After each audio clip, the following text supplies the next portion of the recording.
Welcome to Dark and Haunting Tales, horror aficionados. We've all experienced that heart-pounding fear when driving alone on a dark, desolate road. And today, we bring you 3 bone-chilling stories that will send shivers down your spine. If you like this video and new to our channel, subscribing will be priceless. And for all of you subscribed, thank you for your support. Beware. These stories aren't for the faint of heart. The stories may contain some acts or events that may be disturbing for some viewers. Be advised. As always, are you ready to be terrified? Then let's begin.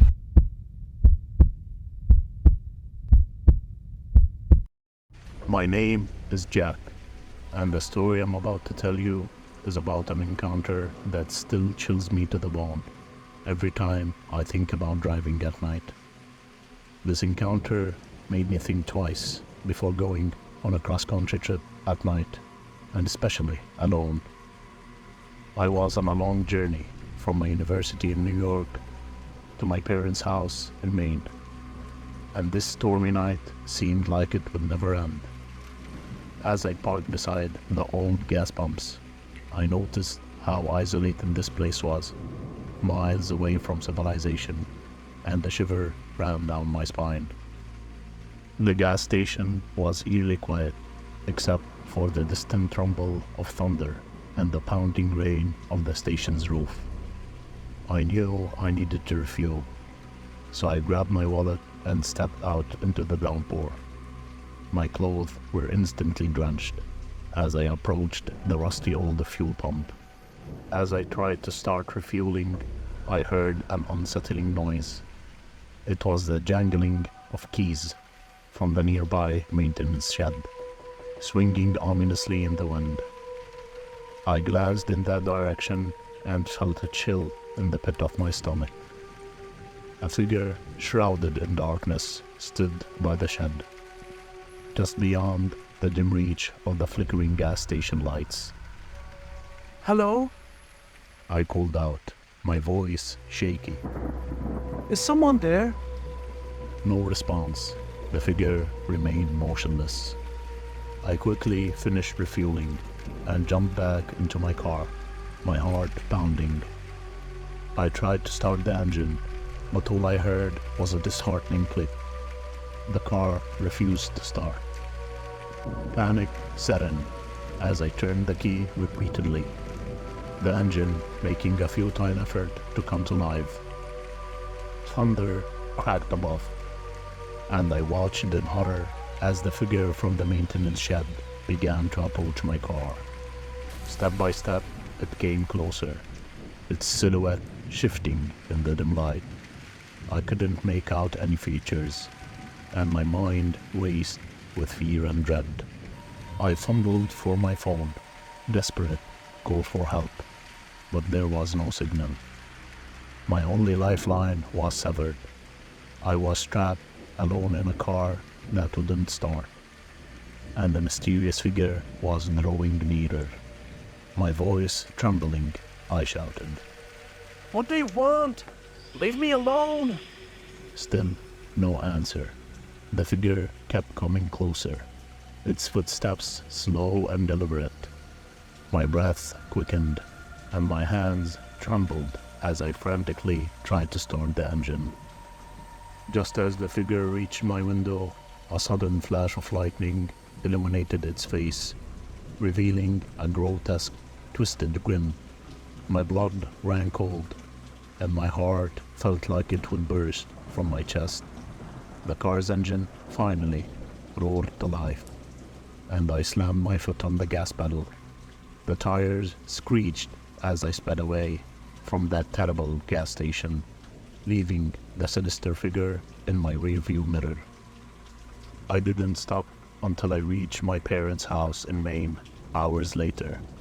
I never told anyone about that night, for fear of not being believed, except my grandmother, who believed my story and told me a saying my grandfather always said: "Nothing good ever happens at night." That is etched in my memory forever. The chilling memory of the figure with the sinister smile haunted my dreams, a reminder that danger can lurk in the darkest of places, even on stormy nights miles from civilization. The encounter still haunts me to this day, and I'm left with the haunting question of who or what that sinister presence was and what its intentions were.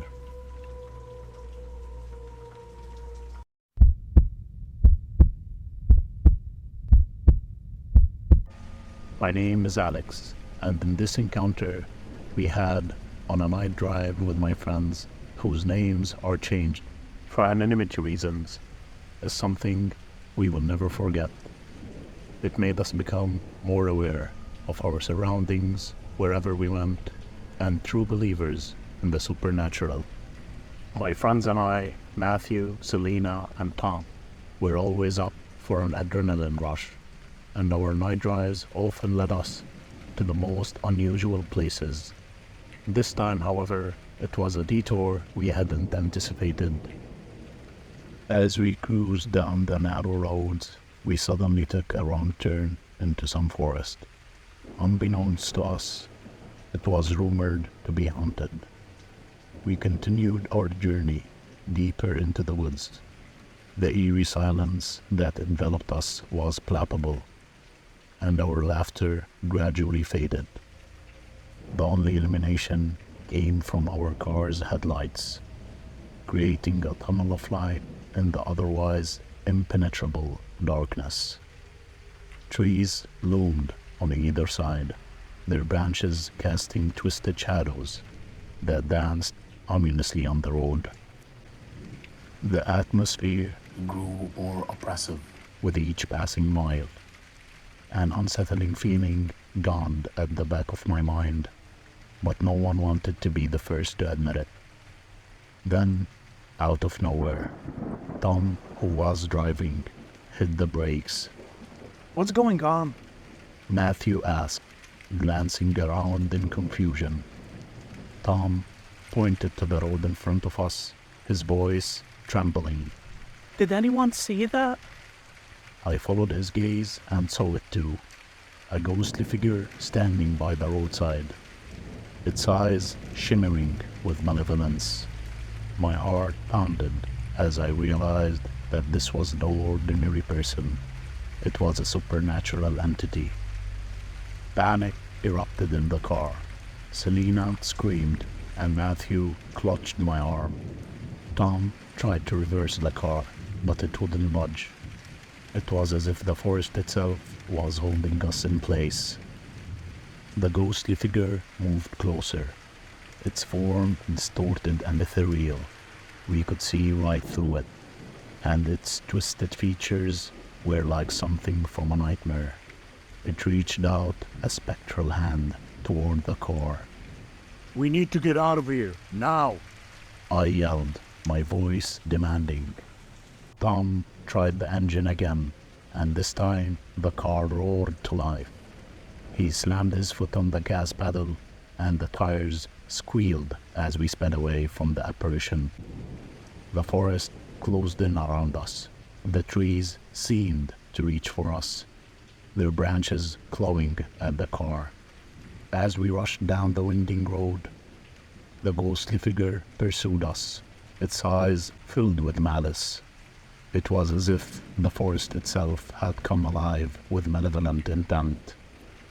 I could hear Selena's cries, and Matthew's grip on my arm tightened. We were in a race against time, trying to escape the clutches of the supernatural forces that lurked in the shadows. Finally, we burst out of the forest and onto the main road, leaving the haunted woods behind. We didn't stop driving until we reached the safety of the town, our hearts still racing and our minds filled with the horrors we had encountered. As we reached the well-lit town, our breathing began to slow, and we parked the car in a dimly lit street. The adrenaline that had coursed through our veins started to fade away, leaving us with a sense of disbelief. Had it been real, or had we all just experienced a shared hallucination? We sat in the car for a while, the tension in the vehicle slowly dissipating. Matthew finally broke the silence, his voice shaky. What was that? Did we just encounter a ghost? I glanced at Tom, who was still gripping the steering wheel. I don't know, but I'm never going near that forest again. Selena shivered in her seat. I thought I was going to die. I've never been so terrified in my life. We all nodded in agreement. Our curiosity and adventurous spirit had led us into a world we never imagined could exist. The ghostly apparition among the trees was a haunting reminder that there are forces beyond our understanding, lurking in the most unexpected of places. We didn't talk much during the rest of the night, and our drive back to the city was filled with an eerie silence. The supernatural encounter had left a permanent mark on all of us, a story that we would recount for years to come, but one that we would never fully comprehend.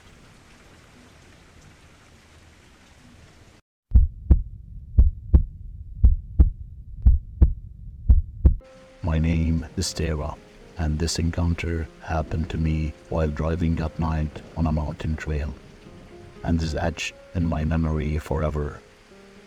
It made me a believer that some of the supernatural entities aren't all bad and vengeful, and you'll know why in this story I'm about to tell you. I had been on the road for hours, driving through a desolate mountain range, my headlights slicing through the thick darkness. The winding road was treacherous, with a deadly reputation that had earned it the nickname Devil's Descent. Locals spoke of accidents, ghostly sightings, and strange occurrences, but I had dismissed it all as superstitious tales. As I navigated the hairpin turns, I couldn't help but feel a growing sense of unease. The night was eerily quiet, and the heavy fog rolled in, reducing visibility to a mere few feet. The air inside my car seemed to grow colder, and I couldn't shake the feeling that I wasn't alone. And then it happened. I saw her reflection in the rearview mirror.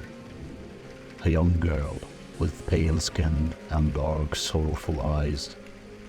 She appeared out of nowhere, sitting in the back seat of my car, her presence as real as the steering wheel in my hands.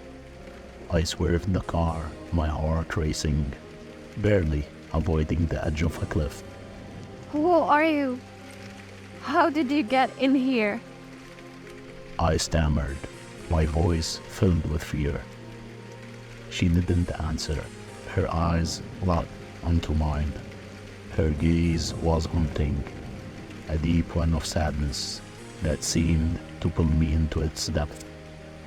The story of the ghostly apparition on this road flashed through my mind, and panic gripped me. I tried to regain control of the car, but it felt as though some unseen force was pushing against me, steering me toward the edge of the cliffs. I struggled with the wheel, desperately trying to keep the car on the road. Please, you have to help me. I pleaded with the spectral girl. I don't want to die here. With a sudden, almost imperceptible nod, she extended her arm, her translucent fingers resting gently on the steering wheel. It was as if her touch brought an otherworldly strength to my efforts. The car's wheels stretched against the asphalt as I fought to straighten the vehicle. Miraculously, the car veered away from the cliff's edge just in the nick of time, sending a cascade of loose stones tumbling into the abyss below. The ghostly girl withdrew her hand, her gaze never leaving me. We continued to drive through the dangerous road, but her presence seemed to comfort me. As we reached the end of Devil's Descent, the fog lifted and the night became less menacing. As I pulled the car to a stop, I turned to thank her, but she was gone. The back seat was empty, and the feeling of unease had lifted. The encounter with the spectral girl remained etched in my memory, a chilling reminder of the road's dark past and the guardian spirit that had spared me from a treacherous fate. I left Devil's Descent behind, knowing that the road held secrets that defied explanation. And while I would never fully understand the mysteries of that haunted mountain road, I would always carry the story of the young girl who had saved me from a terrifying end. Thank you, horror aficionados, for watching our video. These spine-chilling stories remind us to never underestimate the power of the midnight road. Remember, next time you embark on a late-night drive, be cautious of the realms beyond our own. Thank you for all of you subscribers for the support and making it to the end of the video. And for everyone new, welcome. And if you like this video, join our community of horror aficionados by liking, turning on post notification, and subscribing for more content like this. Stay safe and sleep tight if you can.